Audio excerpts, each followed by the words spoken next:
আমার ভাই জান কুকুর পুষেছে, গিয়াস ভাই, তাই তো? আমার গিয়াস ভাই কুত্তা পুষেছে, ওই কুত্তার জন্য চৌগাছার থেকে স্পেশালি বিরিয়ানি পোলাও এনে খাওয়ায় নাকি? কথা কয় না? খাওয়ায়।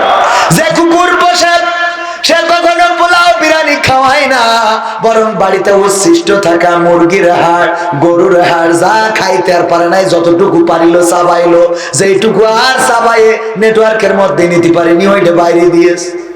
কথা কয় না? ঠিক না বেঠিক? চাবাইছে যতটুকু চাবানো যায় ততটুকু চেষ্টা চালাইছে, যেটুকু আর পারেনি ওইটুকু রেখে দিয়েছে কুত্তার জন্য। এই কুত্তা ওই বাড়ি খেয়ে আমি উনার বাড়িতে যেয়ে দরজায় টক টক করতেছি, গেটের ওখানে কুত্তা দাঁড়ানো। কুত্তা অমনে শুরু করে দিয়ে, তুই কিনা, কিনা তুই কোন জেলার লোক, তুই আপনি করিস নাকি? মানে ওর ভাষায় আর কি, কারণ এরা যেহেতু জামাত ইসলামের লোক। ঠিক না ভাই? ঠিক বলে না? বলে না? আমি বলছি আরে ভাই ও আমার পরিচিত। কিসের পরিচিত?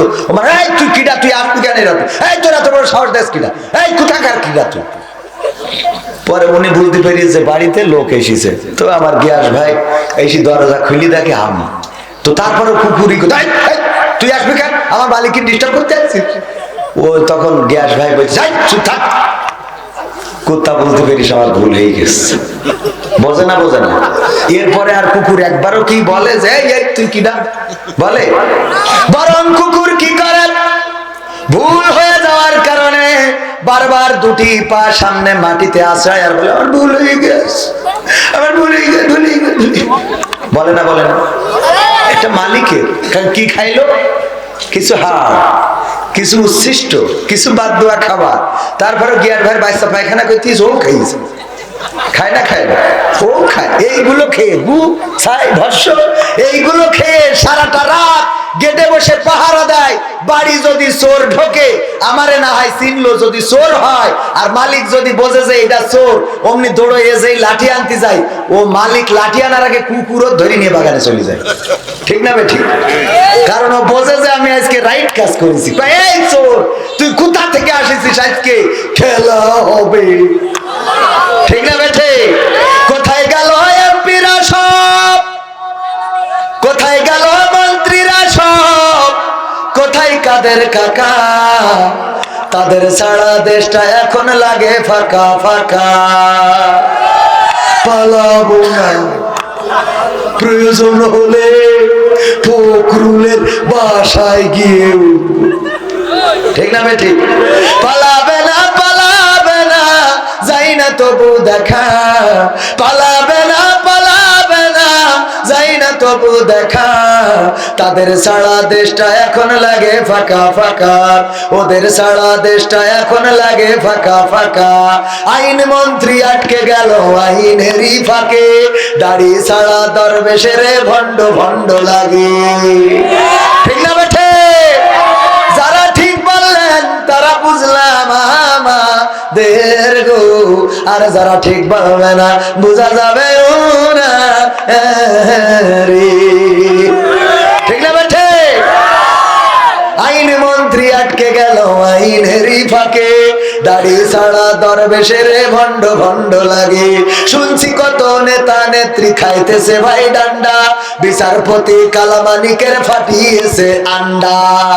পলকের ঝলক গেল, পলকের ঝলক গেল, থামিয়ে নেটের চাকা।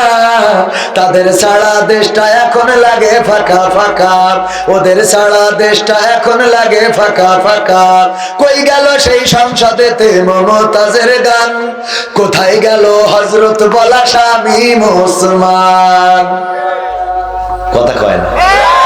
খেলা হবে, আসো খেলবো। মনে আছে? কই গেল সেই সংসদেতে মমতাজের গান, কোথায় গেল হযরত বলা শামীম ওসমান? ইনুমে নন্দীপু মনি আছে কারাগারে, বাপ করিলেও পাপ কখনো ছাড়ে কি আর তারে।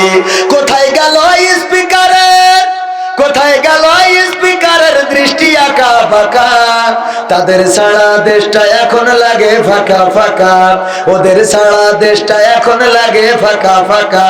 কোথায় গেল আরাফাত আর ব্যারিস্টার সুমন, কথা বলার সময় তারা করে নিয়োজন। মুরগি কবির খাইছে ধরা, জাফর কোথায় আছে, গোপনে কি সেও গেল মোদি দাদুর কাছে। কোথায় গেল এ সালামের, কোথায় গেল এ সালামের কাড়ি কাড়ি টাকা, তাদের ছাড়া দেশটা এখন লাগে ফাঁকা। লাগে না লাগে না, ফাঁকা ফাঁকা লাগে। আগে চেয়ারের ডানে বামে মুনকার নেকির কেরামেন কাতিবিন বসে থাকতো হুজুর, ডাইনে বলেন, আবার এই হুজুর বলতো হুজুর বামে বলেন, আবার একজন পিছনতে এসে বলতো হুজুর সামনে দিয়ে বলেন, আবার সামনেতে একজন এসে বলতো হুজুর পিছন দিয়ে বলেন। ঠিক না ভাই ঠিক? মানে গুতা গুতির শেষ নেই, গুতা গুতি ছিল না ছিল না, এখন কি আর সেই গুতা গুতি আছে? গুতা গুতি নাই, কিন্তু মনে করা যাবে না যারা বলছে স্বাধীনতা অর্জিত হয়ে গেছে, আমি বলি স্বাধীনতা অর্জিত হয় নাই, বরং কোন পথে স্বাধীনতা আনতে হবে সেই পথটা উন্মুক্ত হয়েছে। এখনো বাংলার জমিনে স্বাধীনতা আসে নাই, কারণ স্বাধীনতা প্রকৃত অর্থে যদি স্বাধীনতা পেতে হয় তাহলে আল্লাহর জমিনে আল্লাহর কোরআন কায়েম করা ছাড়া স্বাধীনতা আসবে না। ঠিক না বেঠে? এখনো যদি ধর্ষণ করে, এখনো যদি জেনা করে, ব্যভিচার করে, চুরি করে, ডাকাতি করে, ছিনতাই করে, হত্যা করে, আল্লাহর আইন দিয়ে কি বিচার ফায়সালা হয়? আল্লাহর আইন দিয়ে বিচার ফায়সালা হয় না বলেই আমার চট্টগ্রামে অ্যাডভোকেট সাইফুল ইসলাম আলিফকে নৃশংসভাবে হত্যা করলো। আহারে, তার 3 বছরের সন্তান কত করুণ সুরে কান্নাকাটি করে, গো আমার আব্বা কখন আসবে আমার জন্য, কখন মিষ্টি নিয়ে আসবে, আমার আব্বাকে কেন মেরে ফেলা হলো, আমার আব্বাকে কেন মারলো। সাইফুল ইসলাম আলিফের মা কান্না করে, আমার কলিজার টুকরার অপরাধটা কি, কোন কারণে আমার কলিজার টুকরাকে এভাবে কুপিয়ে কুপিয়ে হত্যা করা হলো, পৃথিবী থেকে বিদায় করা হলো। এখনো সাইফুল ইসলাম আলিফের স্ত্রী কাঁদে, আমার এই অপ্রাপ্ত বয়সে, আমার অল্প বয়সে কেন বিধবা করে দেয়া হলো, কেন আমার স্বামীকে কেড়ে নেওয়া হলো। ওগো আমার ভাইরা, আল্লাহর জমিনে যদি আল্লাহর কোরআনের আইন কায়েম থাকতো, হত্যার বদলে আল্লাহর শাস্তিটা কি? আল্লাহর শাস্তি কি? এটা বলতে কষ্ট হয়,